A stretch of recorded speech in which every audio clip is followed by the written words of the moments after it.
Please sit down. Please sit down. Okay. Sachin and Gada, the money is transferred to your bank account already.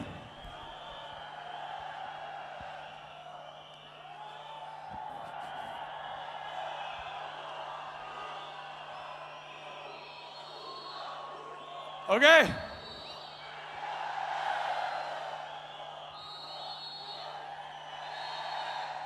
Yeah, sit down, relax, relax, relax. Relax. Sit down, sit down, sit down, sit down, sit down, sit down, sit down. Okay. So, wow, that's a kind of introduction you get if you pay $100 beforehand.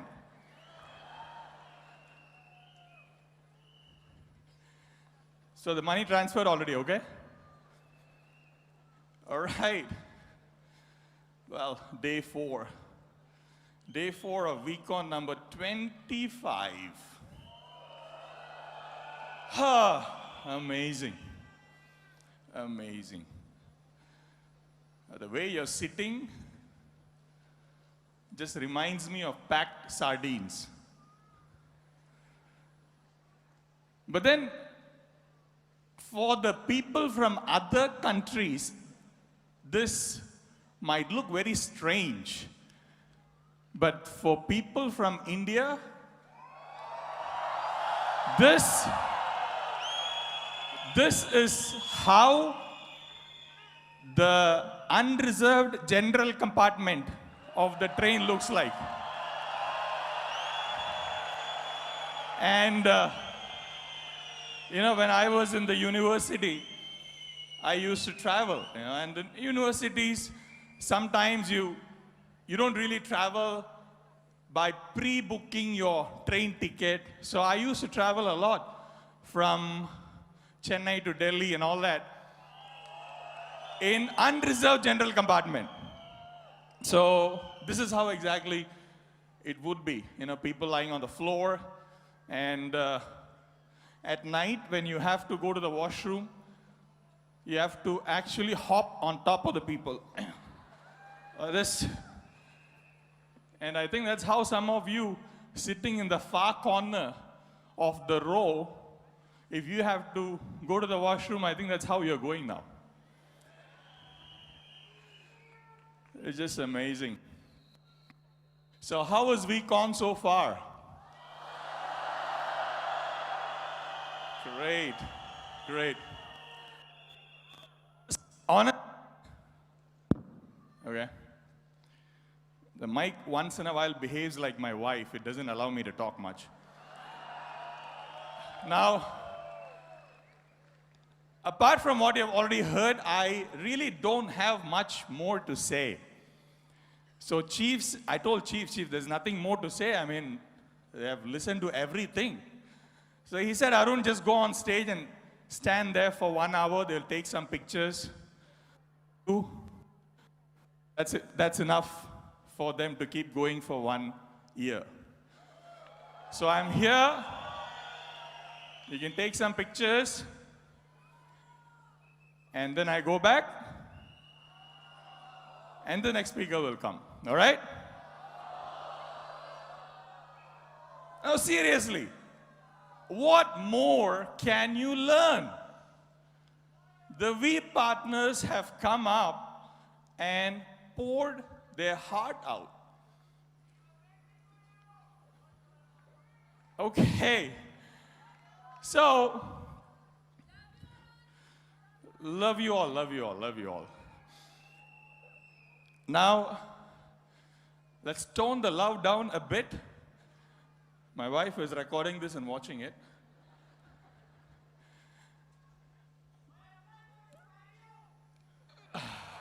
Okay. All right. I am a shy person. You don't want me to blush on stage. All right? So, anyway. Now I forgot what I wanted to say. See, this is why. Okay, so, whatever.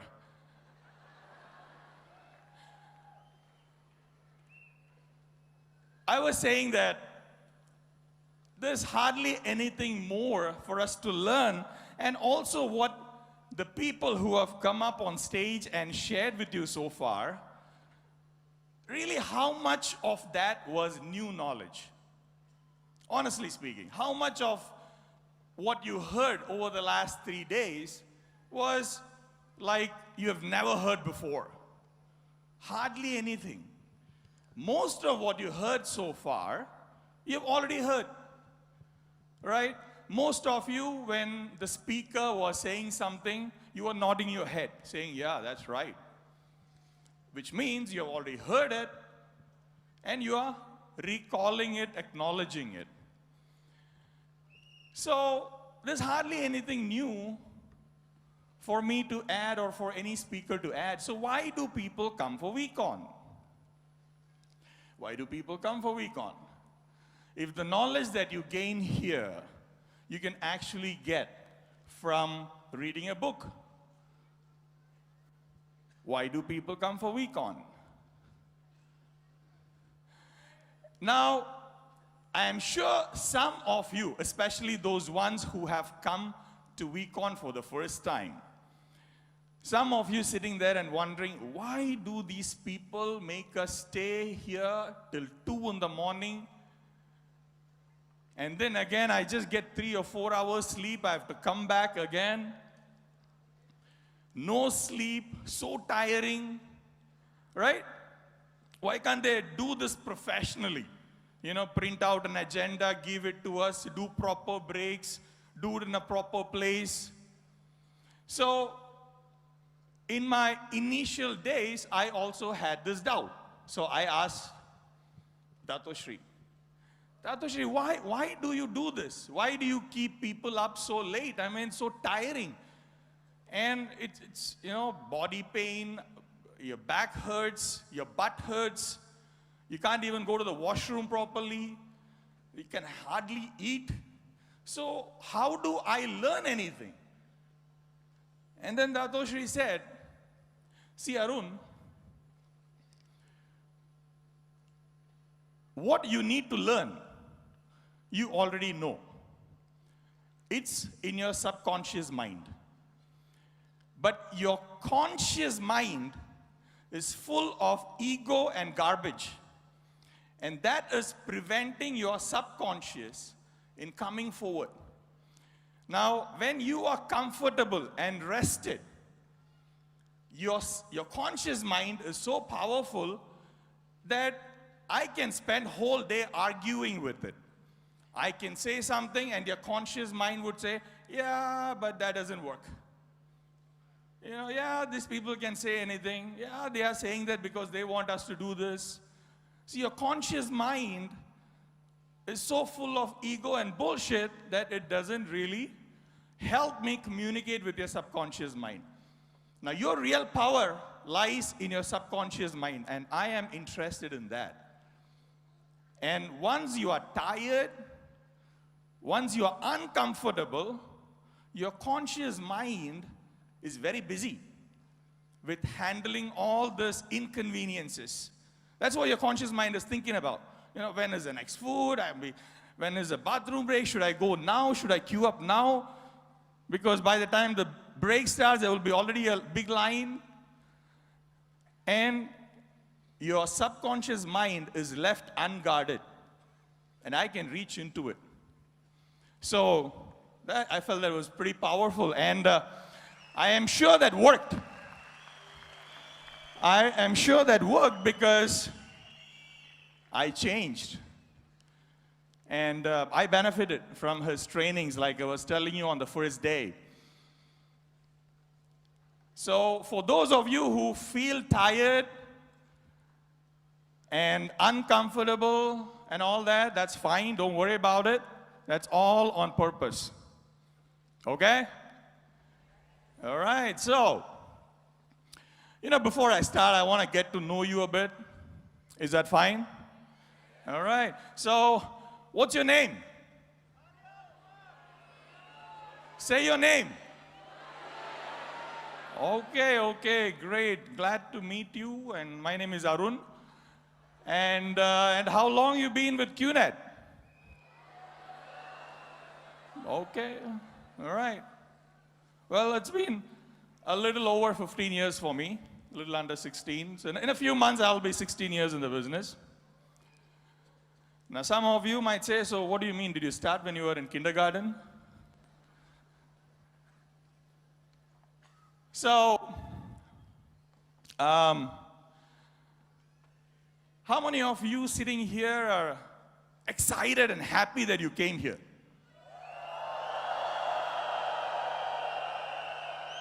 Okay. And how many of you are upset, angry, frustrated that you came here? Oh. No one. Just, I see a few hands here and there. That's fine. Thank you for being honest. How many of you are married?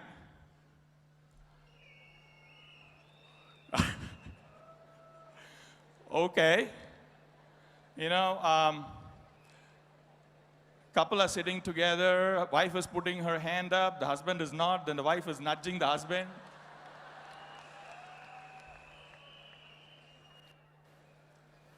So, all right, all the married people sitting together, wife sitting together, please stand up. No, whoever are sitting together, stand up, others. Okay. All right, all right, all right. So, guys, has your wife told you that magic 3 words yet? Today, did she tell you those 3 magic words yet? No? Not yet? You know, the magic words which whenever you make a mistake, your wife will say, you know, I told you. That's what I said. So she told you that already today. Okay, great, great, great, great. So just to make this whole process a bit easier for me for the next 1 hour, please, wives, please tell your husband one more time, I told you so that at least for the next 1 hour you don't have to tell and he can focus on my training.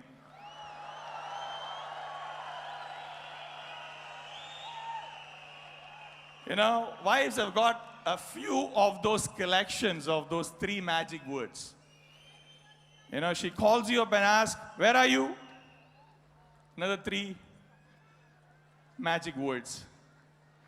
So, anyway, today, again, this is week on. We are in the beginning of a new life. So, I will let you say those precious 3 magic words to each other before we start. So go ahead and tell each other, I love you.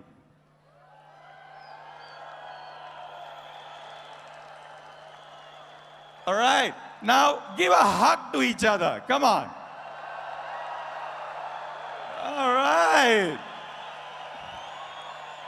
Okay, okay, okay, okay. Now. All right, now. Wives, sit down, and the husbands give a hug to each other, comforting each other. You need the comfort. Only married men will understand, so.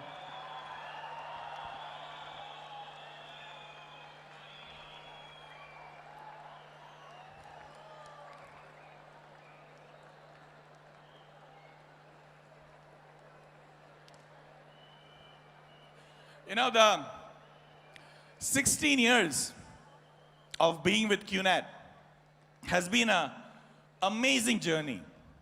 All right? Can I sit down here? Okay? Okay, just for a little while, all right? And you can see me on the screen, so. So over these time that you have been in the business, whether it's been a few months or maybe a couple of years for some of you, maybe more. You would have had quite a few of embarrassing moments, right? Yes or no? You know, where you really felt so terrible. And most of the time, those embarrassing moments are when you talk to prospects. Yes or no? Okay. So I had one such terribly embarrassing moment. You want to hear about it? So then you can feel good and I can feel bad. So, you know, this happened during my first, I think the second month in the business. And see, when I signed up, I was pretty young, like I told you. Just a little more than kindergarten stuff. I was 23 years old when I signed up. So I had very less working experience. I had actually worked in a job for maybe a couple of years. That's it. Less than 2 years. And in those 2 years, I actually changed about 8 jobs. Okay? I know I'm not very proud of it, but I just didn't like the concept of work in a job. So the first time you take a job, you're excited, and within a month, your excitement goes down because you get disillusioned about what the potential of the job is. And then you go into another job thinking that that would be much better. But then that also turns out to be something similar.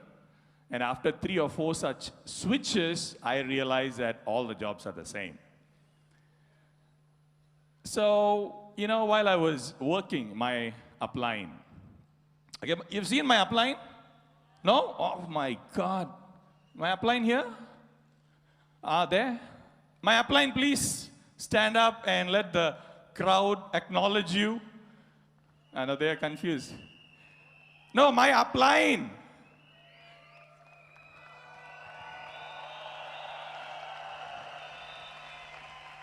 No, the person in the white t-shirt can sit down. My upline, I'm talking about my upline.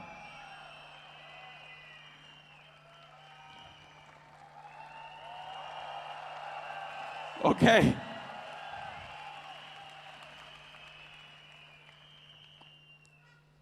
You know, Mahendra Kumar, when he signed up, like a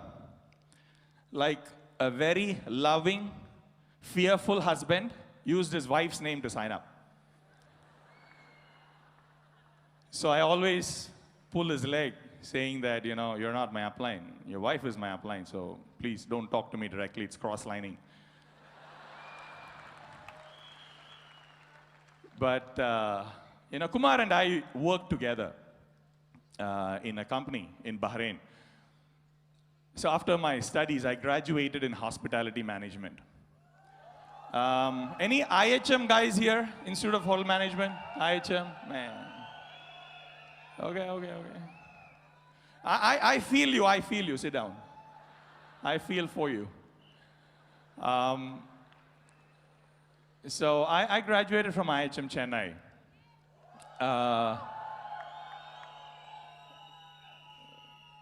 Okay. Ooh, to you too.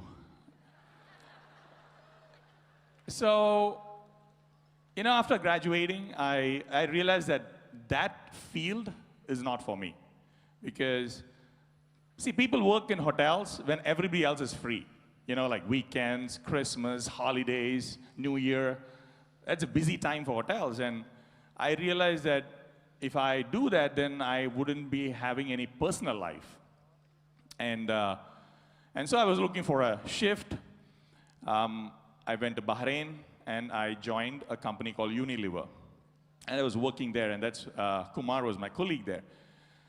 And he signed me up, okay? And I was nothing like what you see now. At that time, I was very shy, introvert. I wouldn't talk to anyone, all right? I wouldn't talk to... The mic has got very good training from my wife anyway. So, what I did the first month was because I didn't know how to do a presentation. I was so afraid even to do a presentation. So I would take the prospects, my friends, to Kumar's house. And Kumar would do the presentation. So that's how it worked out.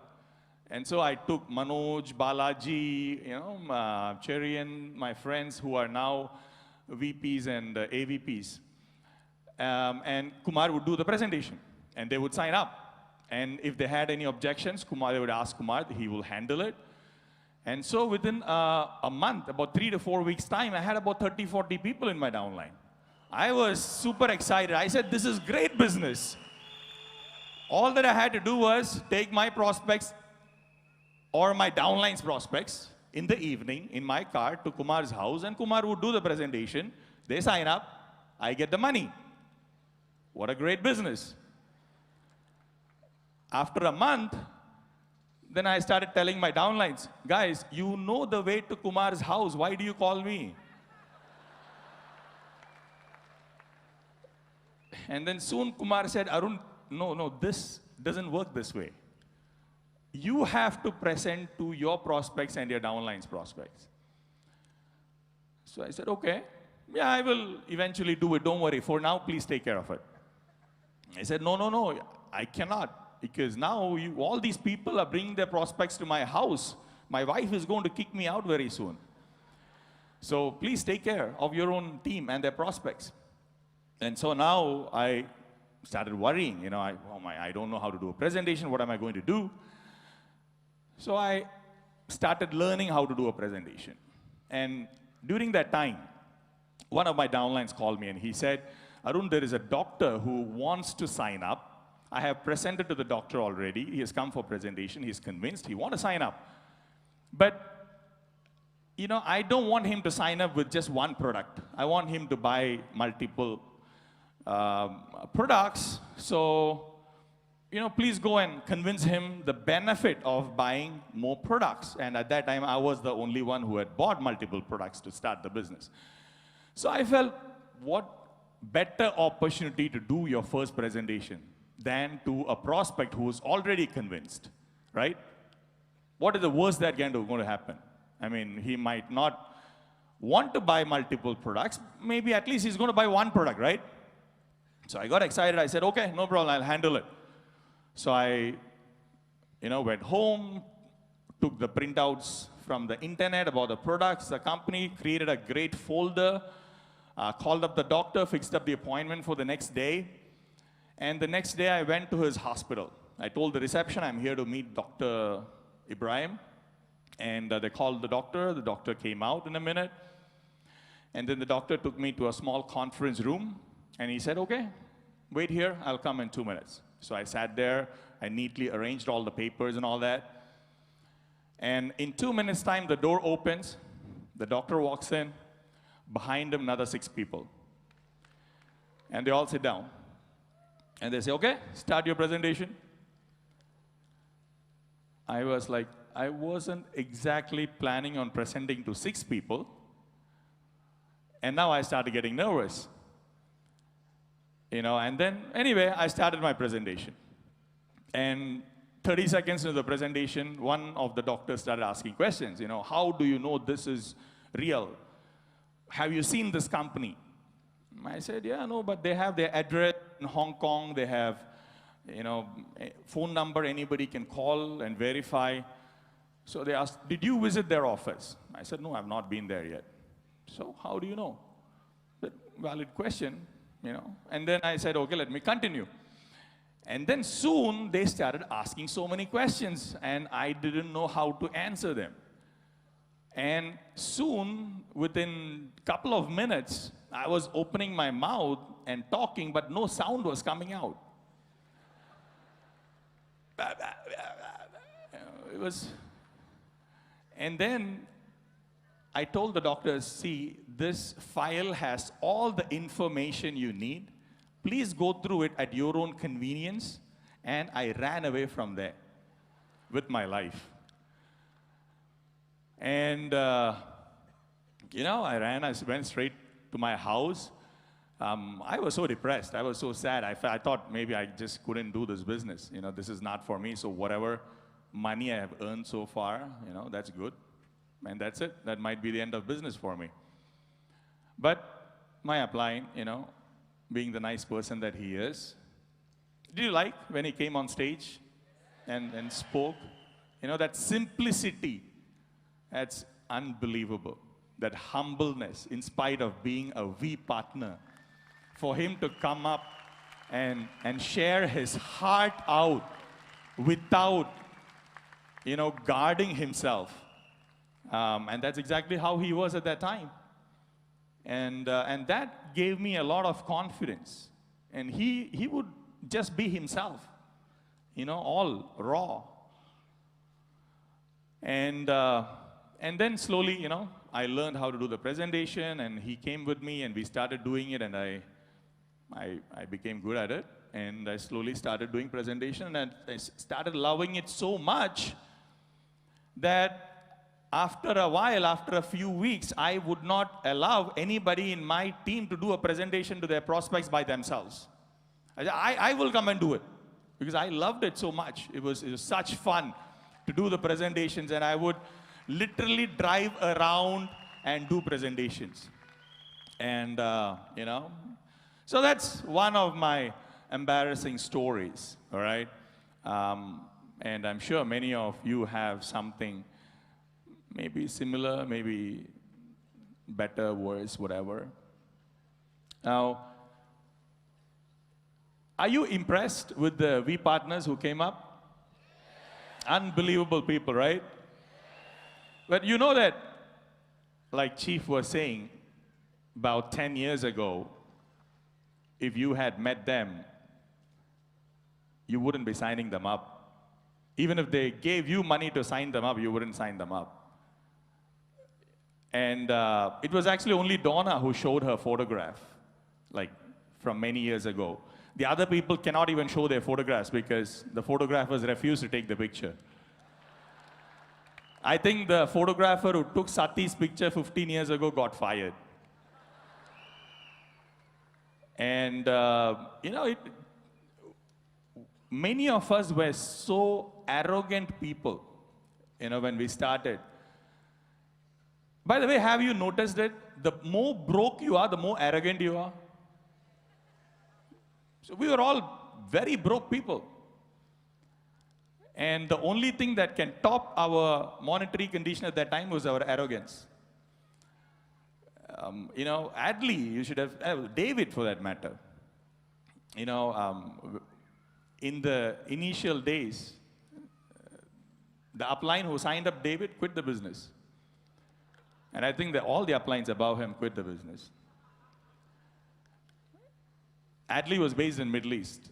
And at that time, Japa was in the Middle East. He was based there for a couple of years. And Adley used to interact with Japa. Now, how do you think Japa lost all his hair? So, these V partners who come up on stage, don't get impressed. If at all, get inspired. Because what we have done over these years, anyone can do it. You guys can do it. You have seen some of your uplines who have come up on stage, received those great awards. The only difference between you and me or the other people is just that we are a few years ahead of you in the journey. That's all. There's nothing else. All right? So,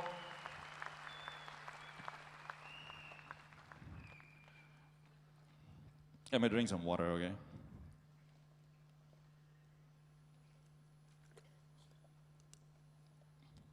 Hey, did you guys get this band?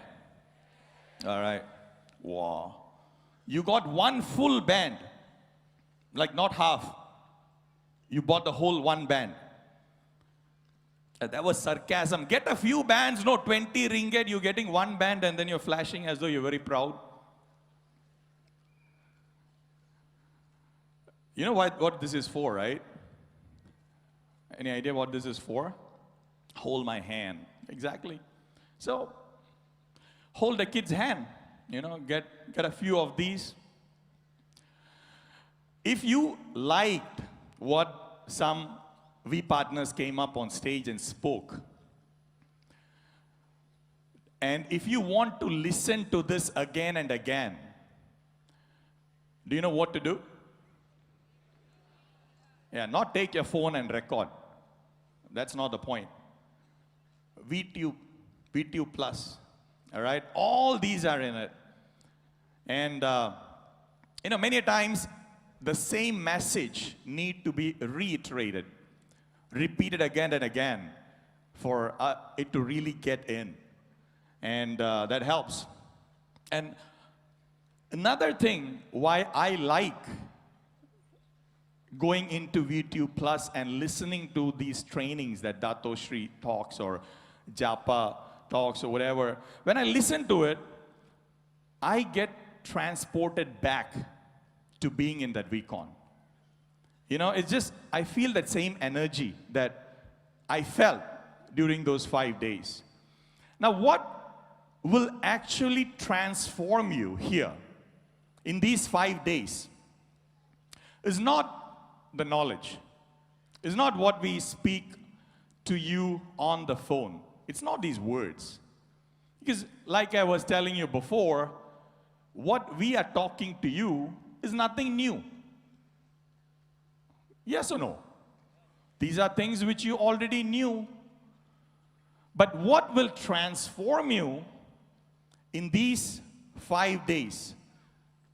What will help you evolve, empower, enrich, and make you strong to go out and prove them wrong is the transformation in your energy inside. When you have the energy of a warrior, the way you apply the knowledge changes. See, if, like Dato Shri was saying, I think it was a couple of days ago, that if knowledge alone was the deciding factor, then the PhDs should have been multimillionaires, right? PhDs in economics, finance, and all that business. They're not. And actually, the people who are multimillionaires are people who hardly went to school. So, what is that thing that is going to transform you? Now, you came here with an expectation. Your uplines told you that you go to VCon and you will change. The change should happen within. The information, the knowledge that you already know, the understanding of that knowledge should change. So when different speakers come up and talk maybe about the same topic in different ways, it will help you understand that in various ways. And that would help you change your energy, your understanding of it. And when you start understanding something in a very personal, deep level, you will start implementing it.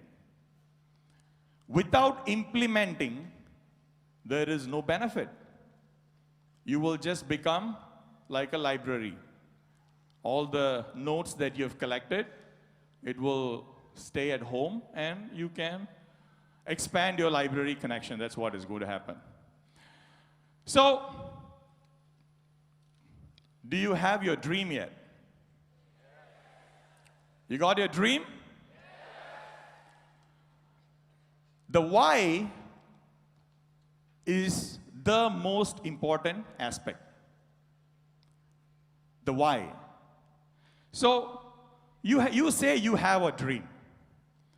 Now let me ask you another question. Why that dream? Why that particular dream? Whatever your dream is, I don't know what your dream is. Whatever it is.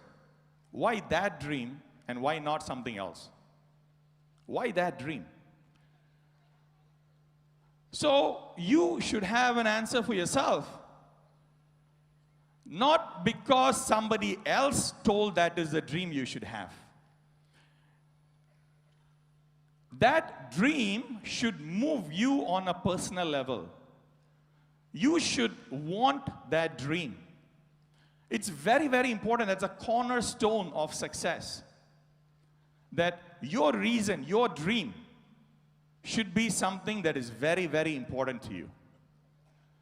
Because this journey that you are going to make towards your dream, it is a very tough journey. You will have to pay a big price to achieve your dream. And if it is not something important for you, you will not pay the price. You will shy away from paying that. You might be interested in the dream. Initially, you might start doing something. You start paying some small price, pocket change. But then, soon, the time comes, progresses, where the price becomes higher and higher and higher. And now, you're like, oh, I'm not prepared to pay this much. It's like you go into shopping and you see something you like. In your mind, you're prepared to pay whatever amount of money, but then you go to the shopkeeper, he checks the price, and it's 10 times more than what you're willing to pay. What would you do? Do you buy it? No, you say, oh, okay, that's fine. Keep it. And that's what a lot of us would do. See, paying the price is a very, very important concept. We need to really understand that. There is no escape from paying the price for your dreams. There's no escape. In fact, there is no escape from paying the price at all. You will pay the price anyway. Whether you pay the price for success or for failure is your choice. There is no escape from paying the price. Now, the difference between paying the price for success and paying the price for failure is that paying the price for success is for a short period of time. But the price for failure, you will pay till you die.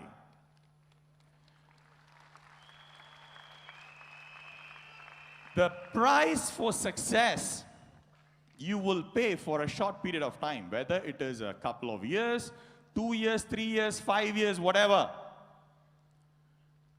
But if you choose not to pay that price, you cannot escape from paying the price for your failure, which you will have to pay till you die.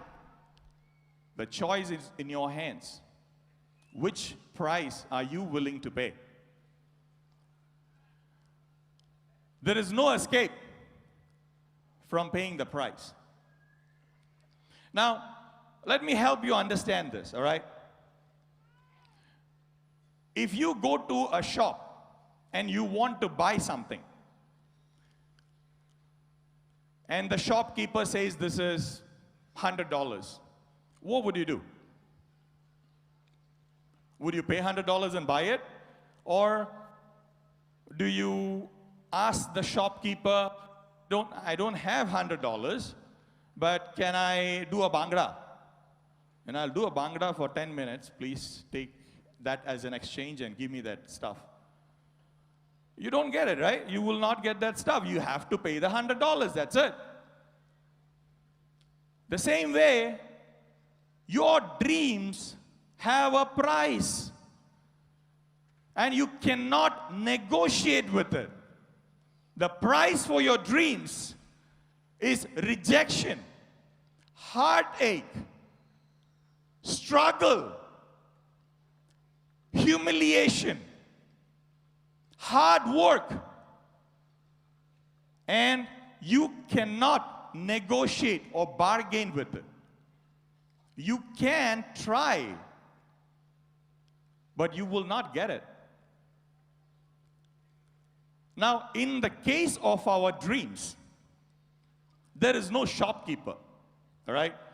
So you cannot have this back and forth conversation. If we are buying an item from a shop, then you go to the shopkeeper and you can have this back and forth conversation. But in the case of our dreams, there is no particular shop which is selling it. So how do you know how much your dream costs? You wouldn't know. You have absolutely no idea. So what can you do then? You just have to keep paying the price till you get your dream. That is the only option. See, it's like if you go to a vending machine, all right, and you want to get something from the vending machine. Now, most vending machines have the price of the item that you want to get listed. But let's assume the price is not listed and you are thirsty, there is water in the machine and you want to get the water. All right, you have money in your wallet, but you just don't know how much it is. So you put first $1. It doesn't come out, put $2. The machine works, it's not a broken machine, all right? You just saw somebody take the water before or whatever. And you keep putting it. And after $3 or $4, let's say the water drops and you drink. It's the same thing with your dreams. You just have to keep paying the price till your dreams come true. You just have to keep paying. See, now, I hope that your dreams are very precious. I hope. Because if they're not, after paying a few dollars, if you're not really thirsty, for example, okay, there's water there, but, you know, you're not really thirsty, and you just want to try it, you put a couple of dollars, and the water doesn't come. Now you start thinking, oh, maybe the machine is broken. You know, so let me not waste my remaining money in it. Anyway, I'm going to go home in the next 1 hour or so. I'll drink water there. Do you understand? But if you're really thirsty and you are, you know, at the verge of dying from thirst, but you have the money on you, you will keep putting it. So if you have a cheap dream, you will not pay the price. You will start bargaining with it. So I hope that you have a very, very precious dream that is worth every heartache, every tear, every rejection that you will have to pay. And believe me, you will have to pay. I wish I could stand here and tell you that it is all going to be easy. Don't worry. You know, just do a few presentations here and there. Somebody will come and sign up, and then, you know, it just takes off. It doesn't. It does not. And if you are not willing to pay the price, then stop doing this. Don't waste your upline's time. They have more precious dreams. Don't ask stupid questions like, oh, how many more presentations do I have to do? Why do I have to come for week-on? Why is it 5 days? Why do I have to go to the system every week? Why do I have to read these books? How many more presentations? How much ever more it takes. That's how many more presentations you got to do. And stop freaking counting your number of presentations. And I hope your dream is that much precious that you will not even think of counting the number of presentations. That you're so busy looking at your dream. And when you have such a valuable dream, you know what will happen? You will actually look forward for every moment to pay the price. Because you know that when I am paying the price, I'm getting closer. I am progressing in my journey to my dream. You will actually be so happy that you are paying the price. Now,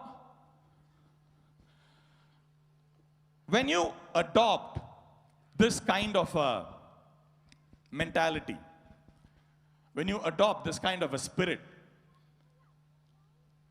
our chief keeps mentioning, the warrior mentality, right? It's very essential to have the warrior mentality. But then let me also tell you one thing. There are two kinds of people in the world which have this warrior mentality, all right? And it's very important to understand this. One are called as leaders. The other group, which if you look at actually has almost all the same work ethic, warrior mentality of the leader, but they produce different kind of results. And those people are called dictators. So you have leaders, you got dictators. The history is full of such examples. Both group of people are willing to pay the price. They have a dream. They work hard. Most of them come from nothing. What is the difference? What is the difference? What do you think? Now, we definitely don't want you to go back and become a dictator. You know examples of dictators, right? And what they have done to countries and humanity. People like Hitler, people like Idi Amin. And then you have people like Mahatma Gandhi, Nelson Mandela, Aung San Suu Kyi, who are leaders. The difference is in why they do it. For what purpose? The leaders do it to empower people, to lift people up, to help them achieve something. Whereas dictators do it to oppress people and make them do what the dictator wants them to do. All right? Now, both of them work hard. They have the charisma. They can talk and all that stuff. What do you want to become? When you take this message from Weekon and you become a warrior and you go back, which kind of a person are you going to become? A warrior leader. And that is defined by your actions. When the going gets tough, a warrior leader does not resort to unethical things. Does not. If you look at the history, no leader has bent his or her principles when they face challenges. But every dictator would justify his or her actions of why they need to kill people. And they have a beautiful way of justifying it. And once you start justifying, there is no end to it. We have a very beautiful business. You don't need to lie. But you need to be willing to pay the price. Now,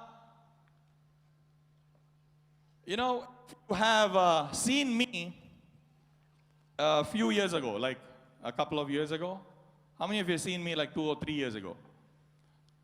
Okay, a few of you. I was 3 times the size. I want to show you some of my pictures from 2012, okay? This is just 2012. So, if you're ready, you can show these pictures. All right? So, look at that. This is just 2012. I had no neck. I mean, it just came all the way from here to my collarbone. And that's how 120 kilo person looks like. All right? And yeah, go on. That's how a 120 kilo, 50-inch waist looks like. All right? Okay. Yeah, these are my, teammates. Dr. Anil, Manoj, Cherian, who is a V partner now. Manoj, Balaji, who are AVP. These are people who signed up with me when I... okay. All right, next. What else we got? That's my family. My wife, Mary, my son, Tristan, Trisha. All right, next. All right, this is our house in Chicago. My son is playing. Okay, that's it.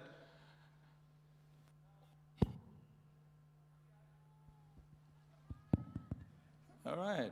Is that just a spot? I need a... Okay, thanks. All right. So,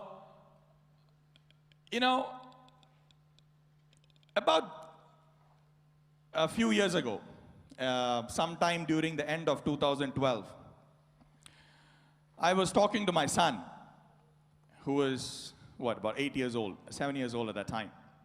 And he was eating all kinds of sugar, fast food, and all that. And so I told him, see, you shouldn't be eating all this. You are going to get fat. It's unhealthy for you. And he turned right around and he said, Dad, you are super fat. And for some reason, that really hit me, all right? Because that is not the kind of influence I want to be on my kids. And I never thought that my actions would be will have such kind of an influence. And like Chief was saying earlier, kids don't listen to what you say, they actually listen to what you do and they duplicate. And that was my wake-up call. That, I can be many things, but definitely not a bad influence on my kids, no way. All right? And in about a year and a half, I lost about 40 kilos. All right? And ever since, for the last 1.5 years, I've been, the way I am, how I look. And I definitely had to pay a lot of price, all right? It was not easy. But then, at no instant, I felt as though I was making a huge sacrifice. Whenever I was going to the gym or reducing my food or not eating sugar and the sweet stuff and all that, I did not really feel as though I'm making a big sacrifice. I was actually feeling happy inside that I am doing this so that I can be an influence, a positive influence on my son, on my kids. All right?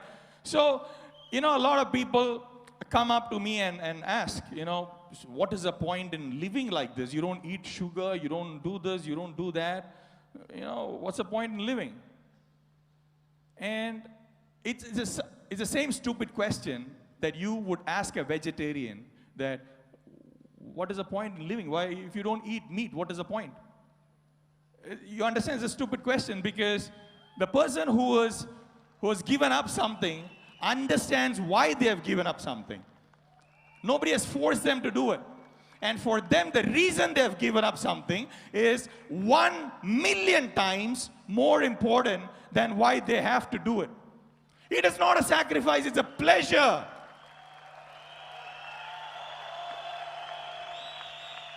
When you pay the price, you will smile and pay the price, not complain.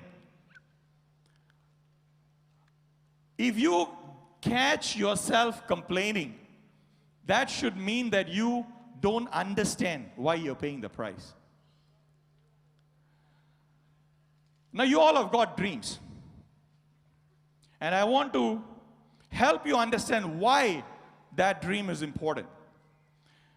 And if that dream is not important for you, I want to help you change that into something that is really important for you.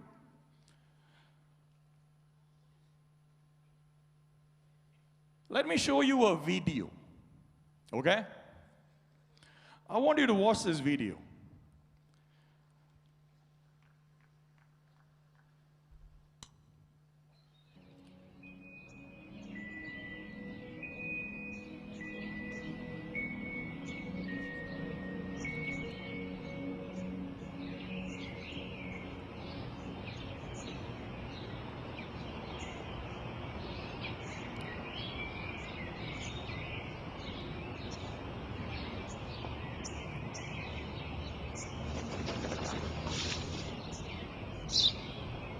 Τι είναι αυτό? Ένα σπουργίτι.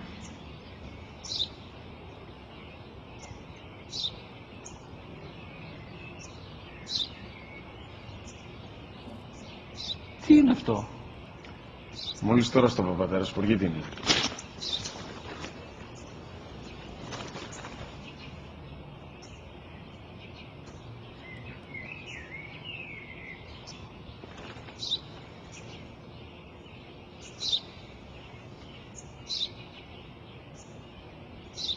Τι είναι αυτό? Ένα σπουργίτι είναι, πατέρα. Ένα σπουργίτι. Σπου-γι-τι!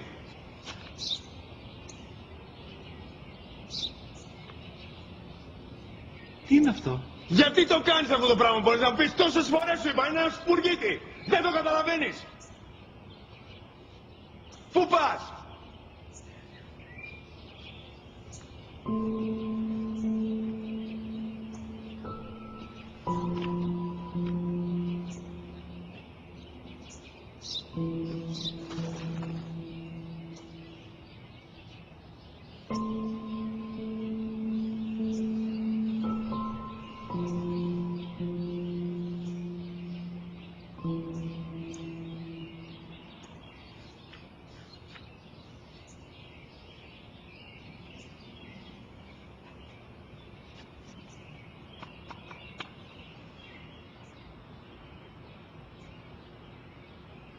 Δυνατά.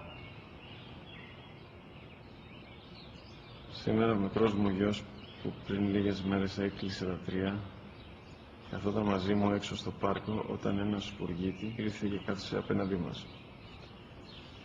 Ο γιος μου με ρώτησε 21 φορές τι ήταν αυτό και το απάντησε και τις 21 φορές ότι ήταν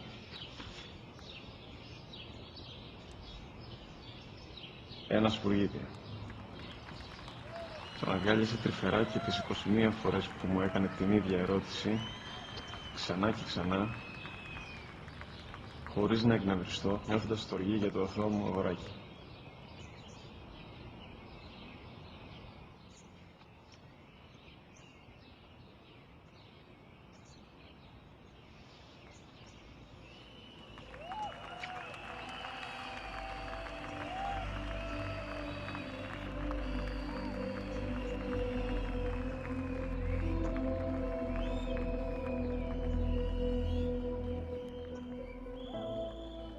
What you do becomes extremely more powerful when you are very clear on who you do it for. Your dream becomes very, very valuable when you know who you are doing it for. See, we people, we are created by the Almighty to help and assist our fellow human beings. That's in our DNA. Whatever the media or the society try to tell you about accumulating a lot of wealth for yourself, You can try doing it, but you will get disillusioned very fast. You can have all the money in the world, but you will not be happy.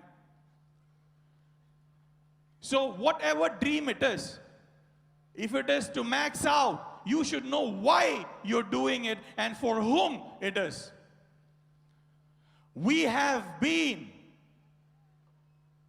who we are today is a result of the sacrifice of a lot of people around us.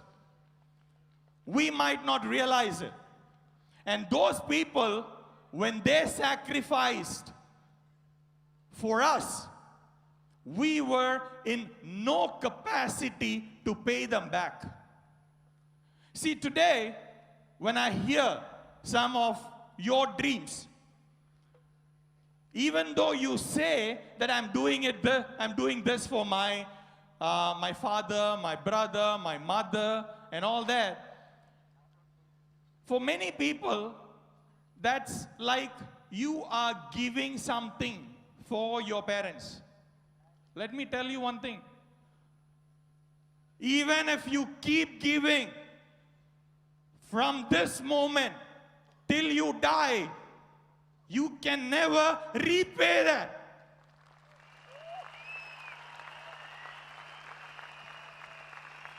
So stop thinking that you are doing them a favor if you take them somewhere on a vacation.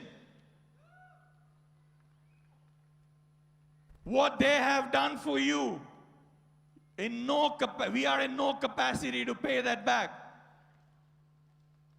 But yet, we must try, because that makes us who we are intended to be. We are all made to be successful, phenomenal, beautiful people. The way we will become that is by what we do every day. And when you know in your heart why you're doing what you're doing and for whom you're doing, nothing will be able to stop you. And for those of you who still haven't understood this, let me show you another video.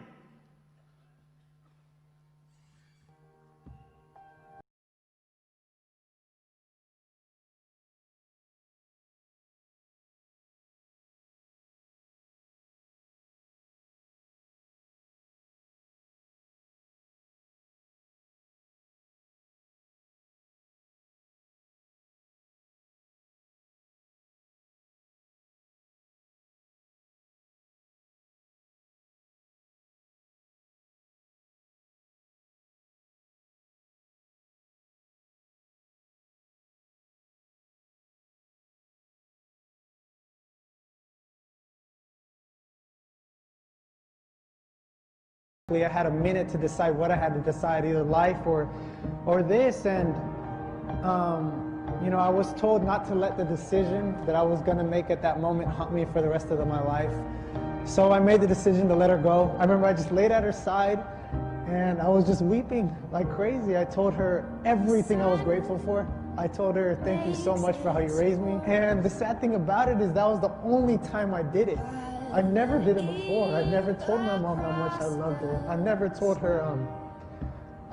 her anything until that moment. After that, I remember I kissed her and I said goodbye. I went inside the waiting room. I heard all these noises again, but no pitter patter of the feet, no nothing, you know. And I remember I looked it up at him. I was like, "Is it over?" And he said, "Yeah, it's over." To this day, she's always in the back of my mind every time I do my schoolwork. Everything I do, because she just taught me how to love, how to be kind, how to be real, how to be genuine towards people, live every second as if you're your last, and always help the poor, live simply so other people can simply live.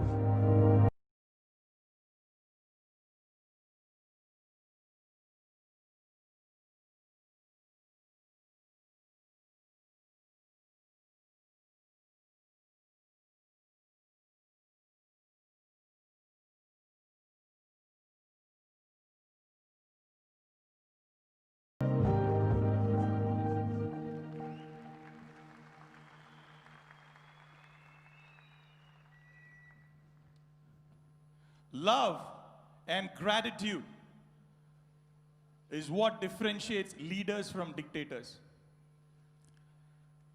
When you do something, what you do out of gratitude and love, you will never go wrong.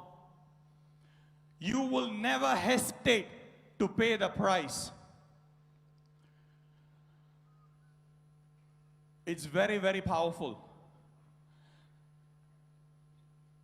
It's difficult for many of us to feel gratitude in our hearts because the people, you might feel thankful to some people in some instance, and then they do something wrong, and then you get angry with them, and that feeling of gratitude goes away.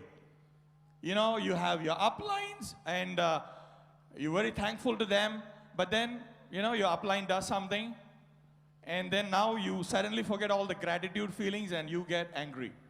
You love your parents, at some times you think about them, you feel this love and gratitude.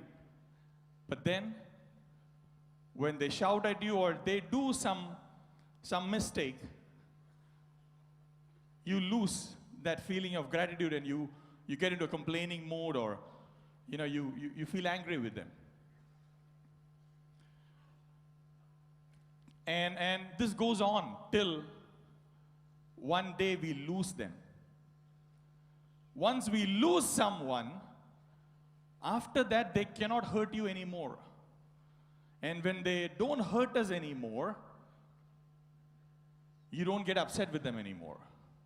And then you start thinking about all those good things they have done for you over the years. But then, by that time, it's too late. They've gone already. What is the point? Whether it's our parents or uplines or whoever it is, they are human beings. And when we interact with human beings, they might do things that we might not agree with. That might hurt us. They might not intend to hurt us, but that's how things will happen. But does that take away any of the sacrifices they have done for us over these years? It does not. Your dream becomes so much powerful when you know who you are doing it for and who you are doing it with.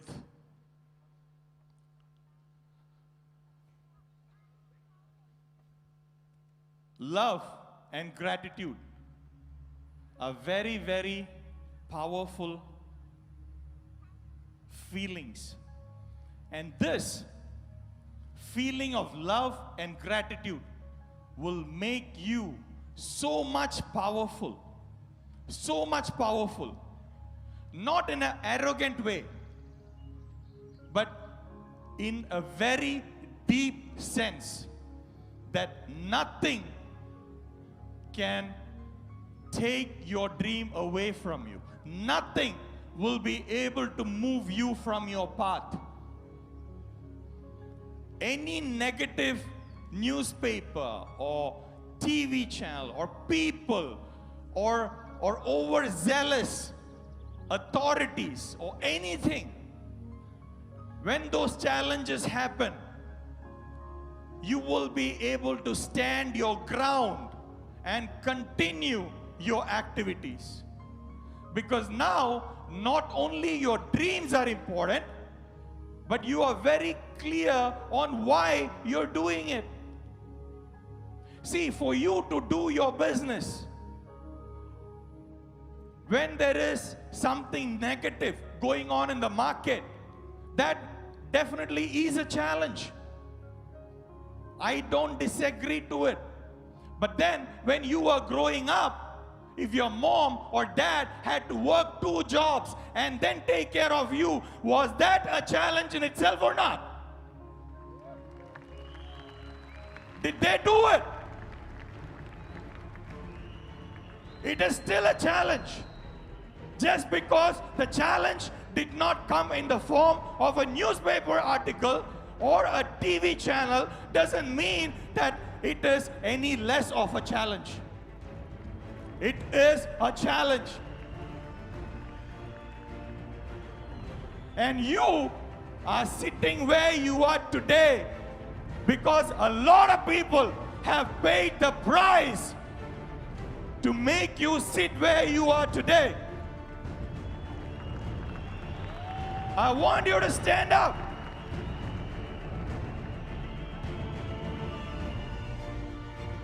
And I want you to realize that this journey is not for everyone. This is not for people who keep complaining. And if you don't have a strong reason and you don't know why you're doing it and who you are doing it for, you will keep complaining.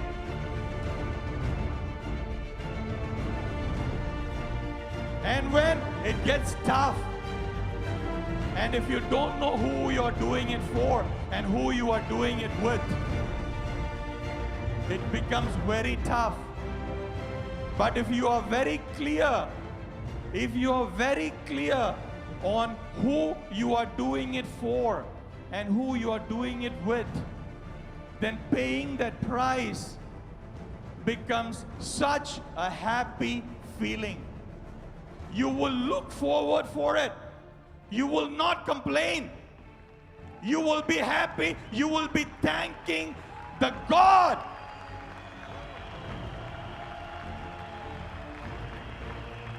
because you are able to pay the price and achieve your dream, which is your respect to the people who have in the past sacrificed for you. Your success is the biggest tribute for the people who have sacrificed for you. Now you might think, sit down. See, you might think that, this love and gratitude are, they're like airy-fairy feelings. It doesn't make us strong. It's, it kind of makes us mushy and soft inside. I want to be a warrior. I want to be powerful. I want to have courage. You know what we all heard about fear, right? What is the opposite of fear?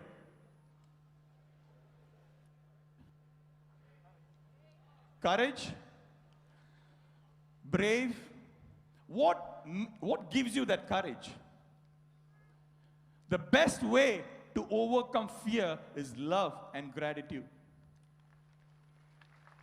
Have you heard about weak mothers doing incredible things to save their children from some danger? Internet is full of such videos. Where did they get that courage from? It comes from love. I want to show you a video, right? Have you heard about Mike Tyson? One of the most fearsome boxers. He owned all the boxing titles. There are 3 championships, all right? And he owned the titles in each 3 of them at the age of 20. The first 19 fights that he won were all knockouts. The first 12 of them were knockouts in the first round.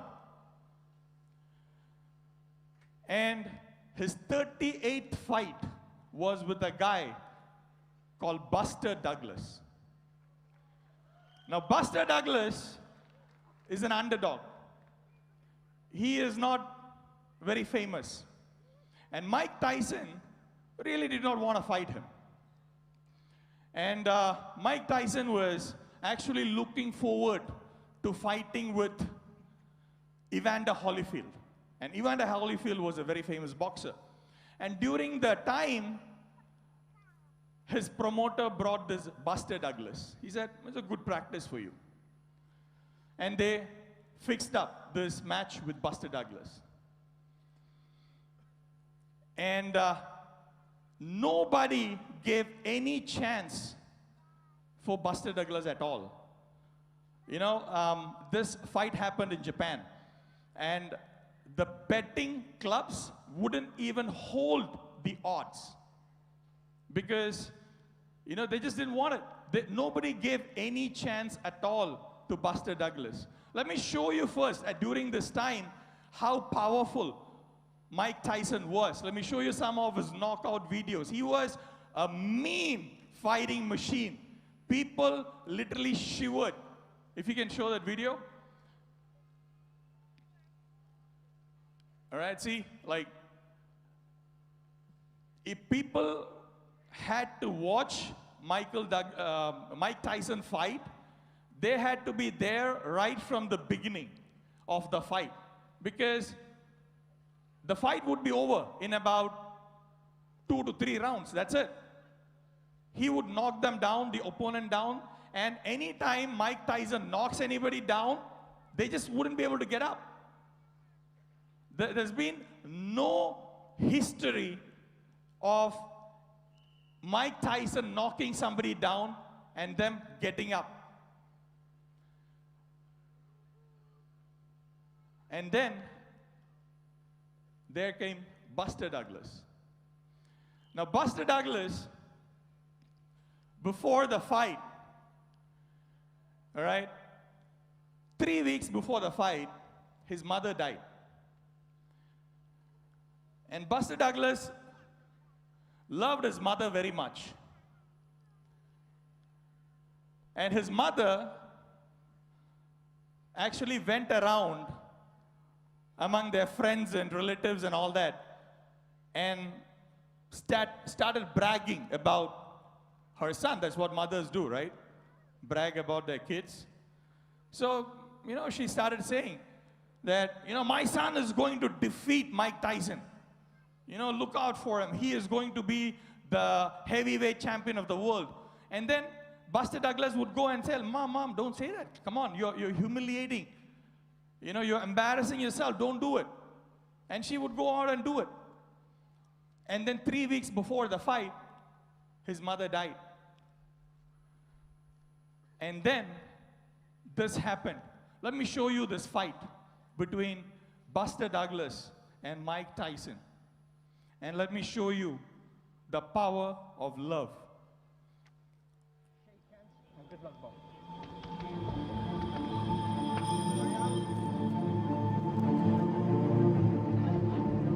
Keep in mind that Carl Williams looked pretty loose and relaxed against Tyson. Left jab lands again for Tyson. He has not yet gone to the body.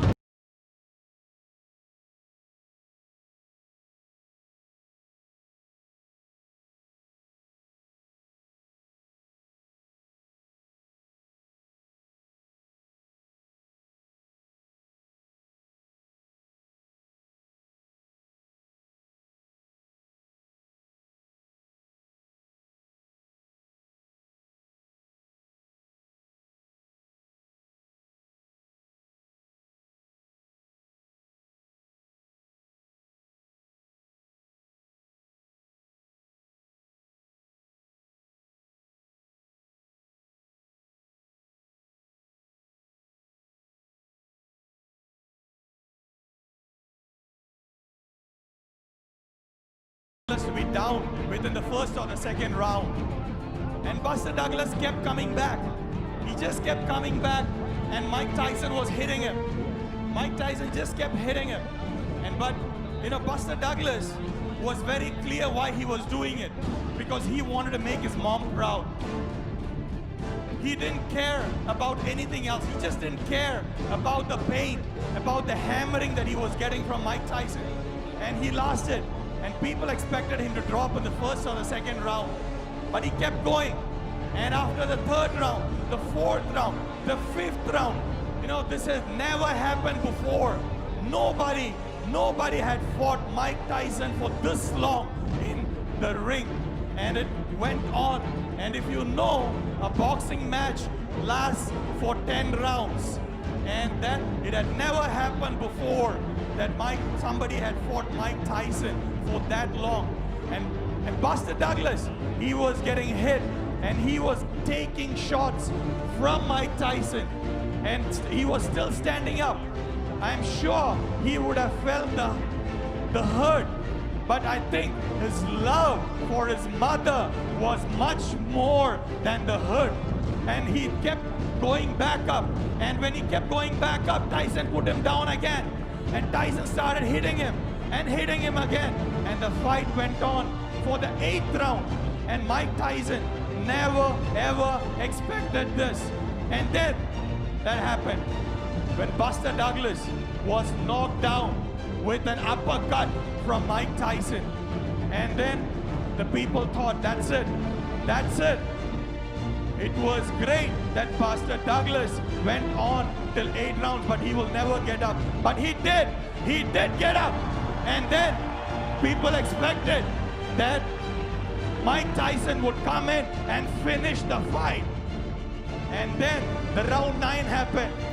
And then Mike Tyson kept hammering him. But then Buster Douglas started fighting back.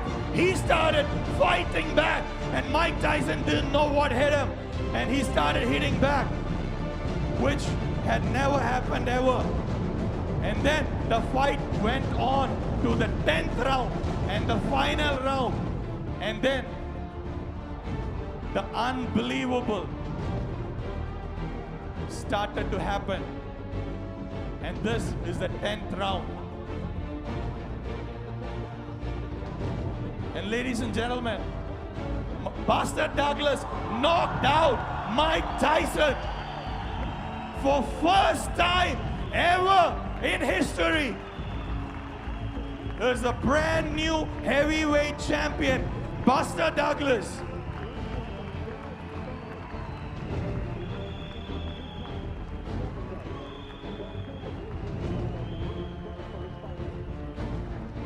And when people asked him, how did he do it? He said, whenever I got knocked down by Mike Tyson, I had 2 options. Either I could stay down. I could stay down and let my mother be humiliated. Or I could stand up and fight again and make my mother proud. When you go back,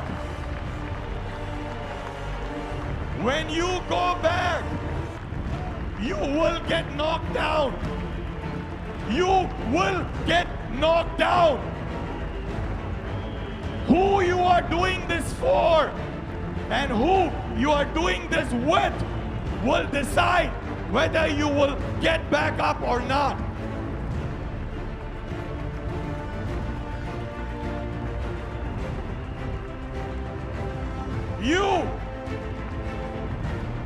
You have amazing uplines. I have some of your uplines right here.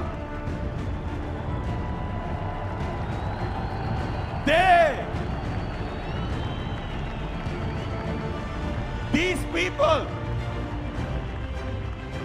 know why they are getting up every time when they get knocked down.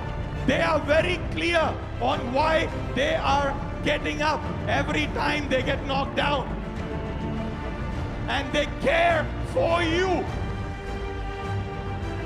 When you are swimming and when you are drowning, these people put their hand out to you to help you come up. But don't take their hand and drown them also in the water.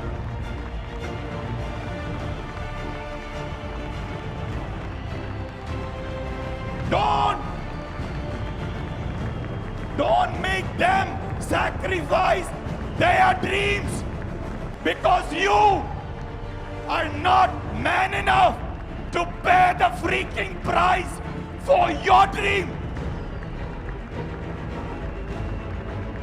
if you are not man enough to acknowledge the love and the gratitude of the people who have sacrificed for you, then there is the door. Get the fuck out.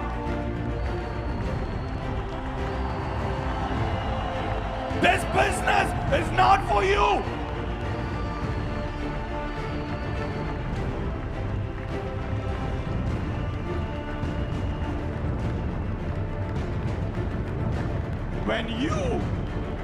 When you become clear on why you are doing this, on your dreams, and who you are doing it for, and when you do this business with amazing people like this,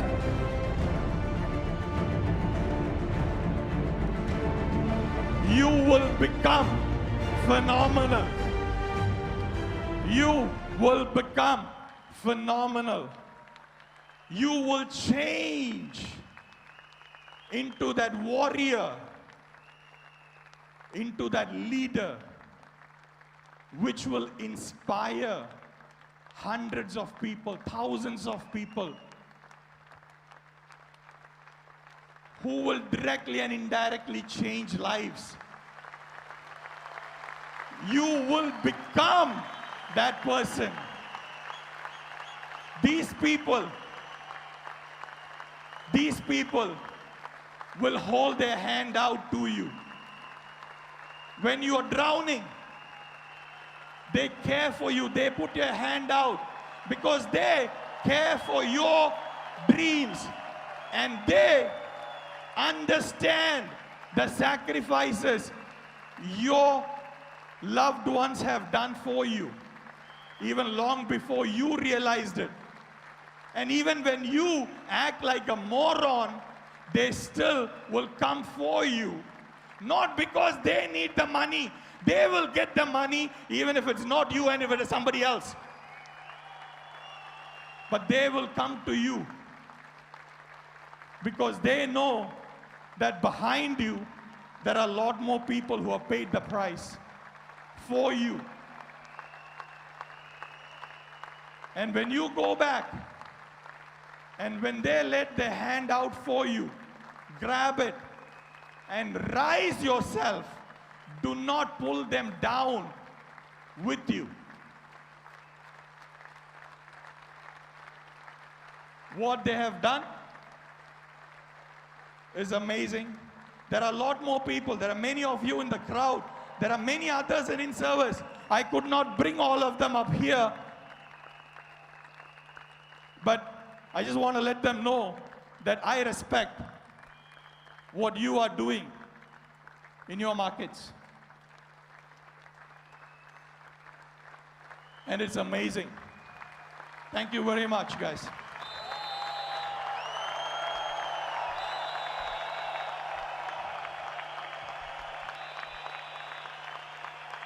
I leave you with this song, and I wish and I pray that each one of you become phenomenal.